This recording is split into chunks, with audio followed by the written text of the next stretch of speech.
Krishna tells Arjuna, Arjuna, you have to understand your enemies.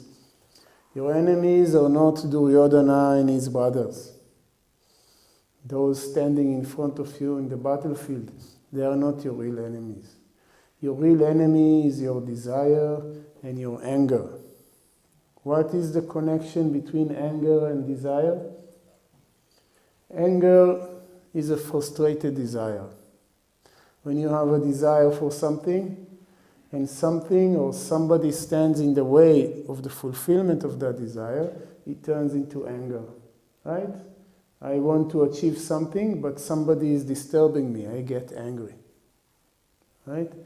So this is the connection between desire and anger. Krishna tells Arjuna, Arjuna, you need to learn to overcome them. You need to learn to overcome desire, because desire is the root cause of suffering, of pain. We will explore it more. We will see why it is so.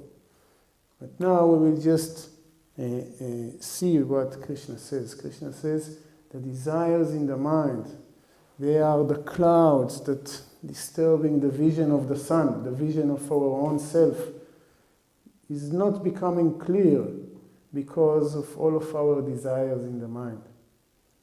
All desires?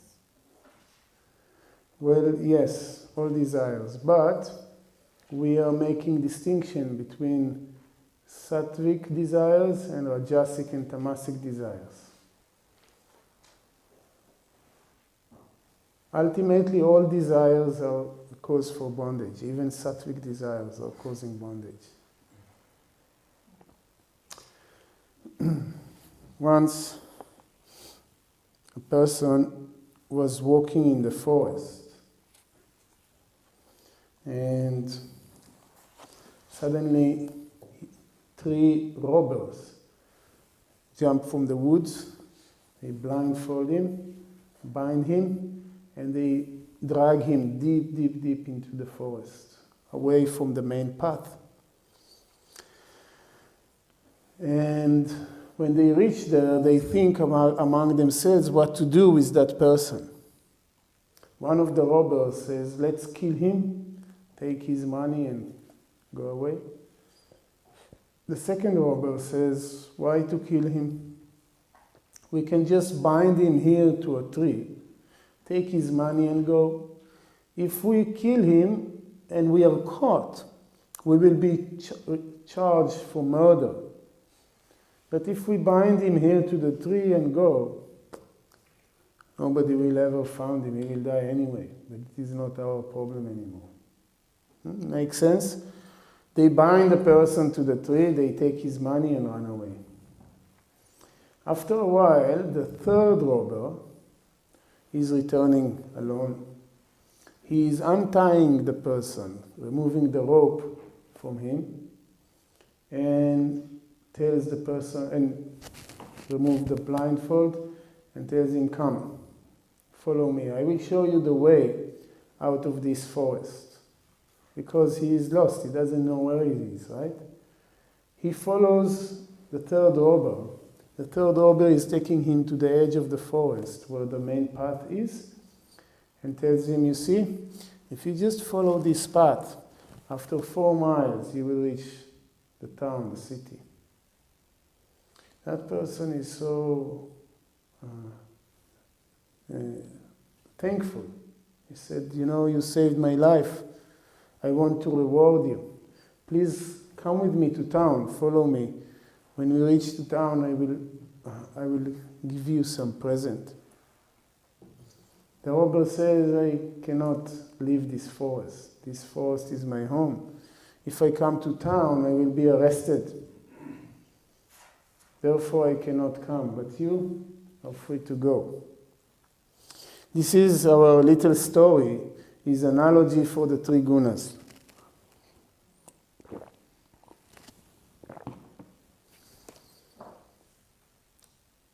The 3 robbers, of course, are the 3 gunas, right? The person walking in the forest is the spiritual aspirant, or the mind of the spiritual aspirant. this mind is being robbed by the three gunas, Rajas, Tamas, and Sattva. Now, one of the robbers, one of the gunas, wants to kill the mind. Which guna wants to kill you? This is Tamas. Tamas is making your mind dull, heavy. Just kills the mind. It makes the mind so tamasic. Right? The other robber says, why to kill? Let's bind. What is the guna which is binding us? It is Rajas. What is the rope Rajas is using in order to bind us? Desire. Right? Desire is the rope used by Rajas to bind us. Where in the forest? What is the forest? Forest is this, what we call samsara, the world. Okay? We are robbed by the three gunas and we are caught. And Rajas is binding us by desires. We have so many desires and we think that these desires are helping us. So without desires, what am I? What am I going to do? We become so attached, so blinded by them. We think if we just have more desires, we will somehow be happy. We will somehow be liberated. But it is never like that. How the desire work? How Rajas is working? Rajas is causing us to believe that our happiness is just around the corner. You know this feeling? You just feel, if I just do a little bit more, I will just find my happiness. If I just find the right person in my life, my right partner, I will be very happy. If I just get a child, I will be happy. If I just get enough money, I will be happy. And what happens when you reach there? Then there is something else. Oh, yeah, it's wonderful, but if only it was like this.